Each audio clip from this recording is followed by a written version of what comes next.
আসসালামু আলাইকুম রহমতুল্লাহি বারাকাত। জান্নাতের নারীরা কেমন থাকবে? জান্নাতে নারীদের অবস্থা কি হবে? জান্নাতে তাদের জন্য কি অপেক্ষা করছে? এ ব্যাপারে প্রায় অনেক আলেমদেরকে প্রশ্ন করা হয়ে থাকে। অনেক আলেম প্রশ্নের সম্মুখীন হয় এবং উত্তর দেয়।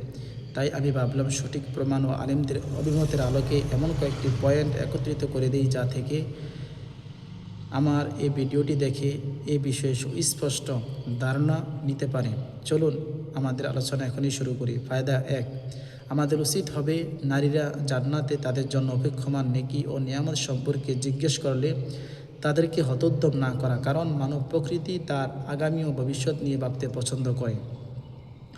রাসূলুল্লাহ সাল্লাল্লাহু আলাইহি ওয়াসাল্লাম ও সাহাবা রাদিয়াল্লাহু তাআলা আনহুমে জান্নাত ও জান্নাতের নিয়ামত সংক্রান্ত এই ধরনের প্রশ্ন শুনে অপছন্দ করেননি।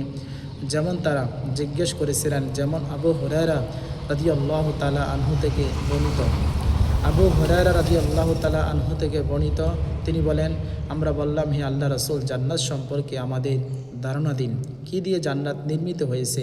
তিনি বললেন, তার দেয়ালের একটি ইট সোনা দিয়ে, আরেকটি ইট রূপা দিয়ে নির্মিত। তার সিমেন্ট হলো উন্নত মৃগনাভি, তার প্লাস্টার ইয়াকুত ও মতি, এবং তার মাটি ওয়ারস নামের সুগন্ধি ও জাফরান দিয়ে তৈরি। যারা এতে প্রবেশ করবে তারা অমর হবে, কখনো তারা মারা যাবে না, সুখী হবে, অসুখী হবে না, তাদের যৌবন শীর্ণ হবে না এবং তাদের কাপড় ছিন্ন বিচ্ছিন্ন হবে না। মুসনাদ আহমদের মধ্যে হাদিসটা উল্লেখ করেছে এবং মুসনাদে দারিমির মধ্যে উল্লেখ করেছে।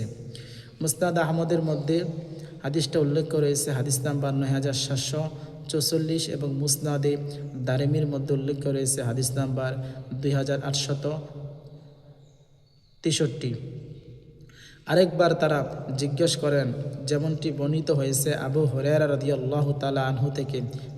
তিনি বলেন, রাসূলুল্লাহ সাল্লাল্লাহু আলাইহি ওয়াসাল্লামের কাছে জিজ্ঞেস করা হলো, জান্নাতে আমরা কি আমাদের স্ত্রীদের কাছে পৌঁছতে পারবো?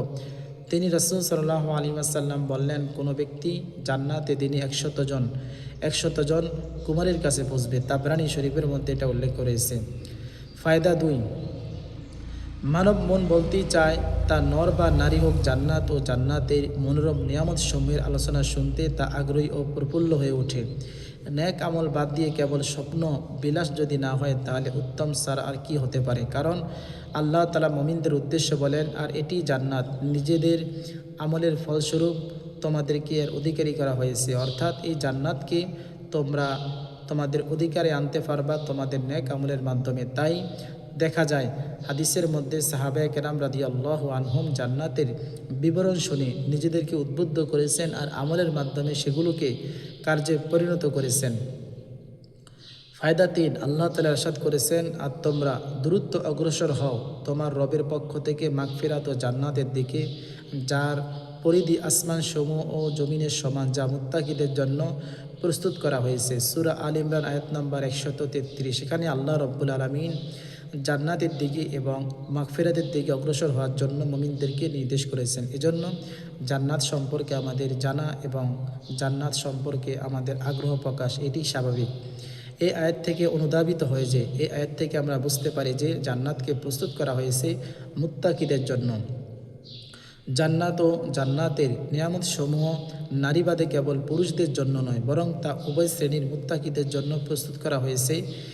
এই বিষয়টিকে দ্ব্যর্থহীন করে আল্লাহ সুবহানাহু ওয়া তাআলা বলেছেন, অর্থাৎ জান্নাত যে শুধু পুরুষদের জন্য এমনটা না, জান্নাত নারী পুরুষ উভয় শ্রেণীর জন্য।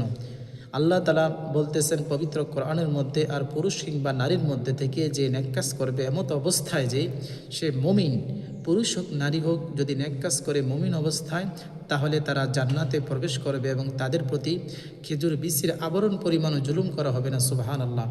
আয়াত নাম্বার সূরাতুন নিসার 124 নম্বর আয়াত। ফায়দা 4, নারীদের কর্তব্য হবে জান্নাতে প্রবেশের বিস্তারিত তথ্য অনুসন্ধান আর এই সংক্রান্ত অপ্রয়োজনীয় প্রশ্নের থুবড়ি না ছোটানো। যেমন জান্নাতে তাদের কি করা হবে, তারা কোথায় থাকবে, ইত্যাদি প্রশ্ন। বাপখানা এমন যে সে কেমন জানি কোনো জীবননাশা মরুতে পা রাখতে যাচ্ছে, তার জন্য এই কথাই জানাই যথেষ্ট হওয়া উচিত যে শুধু জান্নাতে প্রবেশের বদৌলতেই তার উপর দিয়ে বয়ে যাওয়া তাবৎ দুঃখ ও গ্লানি দূর হয়ে যাবে, সেসব রূপান্তরিত হবে অপার্থিব সৌভাগ্য এবং অনন্ত শান্তিতে।